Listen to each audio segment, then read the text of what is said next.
لیکن حضرت موسیٰ علیہ السلام نے کیا دعا کی؟ انہوں نے کہا میں خدا کی پناہ مانگتا ہوں اس بات سے کہ میں جاہلوں جیسی باتیں کروں. تو ہمارے انبیاء کرام بھی اللہ تعالیٰ کی پناہ چاہتے تھے. آگے ورڈ ہے رب الفلق. اب اللہ تعالیٰ کو رب الفلق یعنی کہ صبح کا رب کیوں کہا؟ صبح بہت ضروری ہوتی ہے. آپ یہ سمجھیں کہ پورے ایک دن کا خلاصہ اینڈ کو ہو گیا, صبح سے نیا دن شروع ہو گیا. اس کے بعد دوسری آیت ہے کہ اس چیز کے شر سے جو اس نے پیدا کی. اب اس کے اندر دو باتیں ہمیں دیکھنی ہیں. اس چیز کے شر سے جو اس نے پیدا کی, نعوذ باللہ اللہ کا کوئی شر نہیں ہے. اللہ کی طرف سے ہمیں حکمت, بھلائی, اچھی اچھی چیزیں ملتی ہیں. شر تو اس مخلوق سے آتا ہے جو کہ اللہ تعالیٰ نے پیدا کی, ہم سے آتا ہے شر. اب میری ایک حمد ہے, چلے میں آپ کو سناتی ہوں. غفور الرحیم اور رحمان تو ہے, بشر میں تو شر ہے, غفران تو ہے. دکھا اپنے جلوے میرا قلب مردہ, موسیٰ سے طور پر ہم کلام تو ہے. تو ہم پناہ مانگ سکتے ہیں اپنے رب کی بنائی ہوئی مخلوق سے, اور اندھیری رات کے شر سے جب وہ چھا جائے. غاسق کے لغوی معنی ہے تاریکی, اندھیرا. اب یہ آیت بھی بڑی ضروری ہے. اب آپ یہ سوچیں کہ رات سے کیوں پناہ مانگتے ہیں؟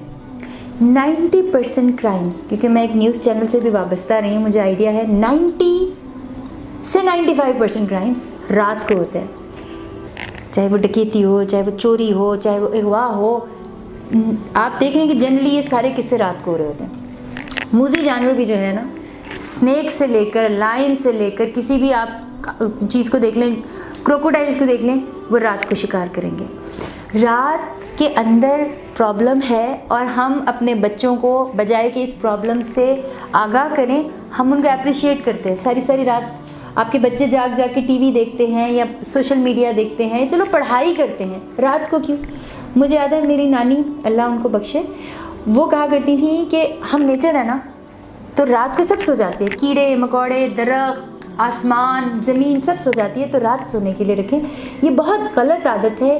یہ بالکل ہمارے دین سے الٹ عادت ہے کہ رات کو جاگ کر کریٹیوٹی آتی ہے, ایسی تھاٹس آتی ہے جو دن کو نہیں ہوتی. کچھ بھی نہیں آتا. رات کو جاگ کر صرف آپ اپنا ایک نیچرل اپنی باڈی کا میکانزم خراب کر رہے ہوتے ہیں, آپ اللہ کے حکم کی نافرمانی کر رہے ہوتے ہیں. ہمارے نبی کریم علیہ الصلوۃ والسلام کی حدیث ہے, آپ صلی اللہ علیہ وسلم فرماتے ہیں جب سورج غروب ہو جائے تو شیاطین ہر طرف پھیل جاتے ہیں, لہٰذا اپنے بچوں کو گھروں میں سمیٹ لو اور اپنے جانوروں کو باندھ رکھو جب تک کہ رات کی تاریکی ختم نہ ہو جائے.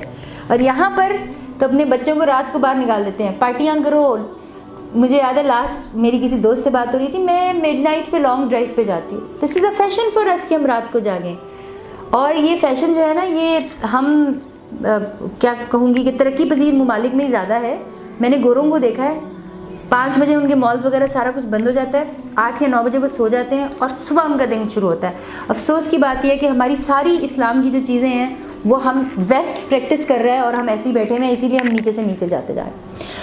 اس کے بعد نفاسات جو ورڈ ہے وہ جمع ہے نفاسہ کی. نفاسہ کا مطلب ہوتا ہے بہت زیادہ پھونکے مارنے والے مرد یا عورت. لوگوں نے تعویذ کرا کے لوگوں کے بچے مار دیے ہیں.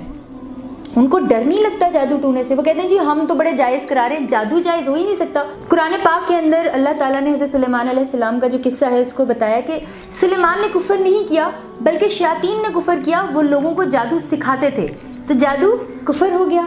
ہمارے یہاں جادو فلانے نے کیا, اس کے بچے مار دو. خدا کا واسطہ ہے آپ, اور یہ عورتوں کے اندر زیادہ ہے, میں نے مردوں کے اندر نہیں دیکھا. ایک عورت کو میں یہ بتا دوں کہ یہ زندگی بڑی چھوٹی سی ہے, 70 سال 75 سال, چلو 90 سال, چلو 100 سال جی لیا تم نے. اس کے بعد جس عورت کا بچہ تم نے مار دیا جادو سے, وہ اپنے بچے کے ساتھ جنت کے اندر اپنے صبر کا انعام پا کر پھر رہی ہوگی, اور تم اور تمہارے ساتھ وہ سارے ساتھی جو اس گناہ میں تمہارے حصے میں تھے وہ جہنم کی آگ میں جل رہے ہوں گے. ڈرو, خدا کے واسطے ڈرو, اپنے انجام سے ڈرو, کسی کے انجام سے تمہیں کون ڈرائے گا. اس کے بعد جو آخری آیت ہے اس میں اللہ تعالیٰ کہتے ہیں اور حسد کرنے والے کے شر سے جب وہ حسد کرے. حسد کی ڈیفینیشن بھی سمجھنا بہت ضروری ہے. حسد کی تعریف میں یہ بات نہیں آتی ہے کہ رابی کی پینٹنگ اور کیلیگرافی بہت خوبصورت ہے, اللہ کے فضل سے میں بھی ایسے کر لوں. فلانے کا گھر بڑا خوبصورت ہے, ماشاء اللہ, اللہ اب تو بڑا کرم والا ہے, مجھے بھی ایسا گھر دے دے. یہ رشک ہوتا ہے. حسد کی جو تعریف ہے وہ یہ ہے کہ اپنے دل کی آگ بجھانے کے لیے آپ قول یا عمل سے کوئی ایسا قدم اٹھاؤ جس سے اس انسان کی اس بات کو یا اس انسان کو تکلیف پہنچے جو آپ کو اچھی لگ رہی ہے. تو باقی تو رش کرنا چاہیے. میں رش کرتی ہوں جب مجھے کوئی معلومات آتی ہیں اور وہ تفسیر وغیرہ میرے سامنے پڑھتی ہیں اور سناتی ہیں تو میں اتنا رش کر لیتی ہوں کہ مجھے تو ابھی سال ہی ہوا ہے یہ سب کچھ سیکھتے ہوئے, کاش میں ان کی طرح پڑھ لوں. یہ رشک ہوتا ہے. حسد یہ ہوتا ہے یہ کیوں سکھا رہی ہیں, ان کا تو فلانا فرقہ ہے, ان کی تو میں ایسی کی تیسی کر دوں. خدا کا واسطہ ہے اپنے دین کو سمجھیں. یہ سمجھیں اللہ تعالیٰ ہم سے کیا چاہتے ہیں. یہ سمجھیں جو ہم پہ مشکلات آ رہی ہیں وہ کیوں آ رہی ہیں. یہ سمجھیں کہ ان مشکلات سے نکلنے کا ہمارے پاس کیا ذریعہ ہے, اور وہ ذریعہ خدا کی قسم صرف ایک ہے کہ قرآن پاک کو فالو کریں اور حدیث کو فالو کریں. پچھلے دنوں ایک بھائی نے کہہ دیا کہ احادیث کو فالو نہیں کرنا, صرف قرآن پاک کو فالو کرنا ہے. تو مجھے بہت دکھ ہوا. حدیث بہت ضروری ہے اور احادیث سے ہمیں زندگی گزارنے کا طریقہ پتہ چلتا ہے.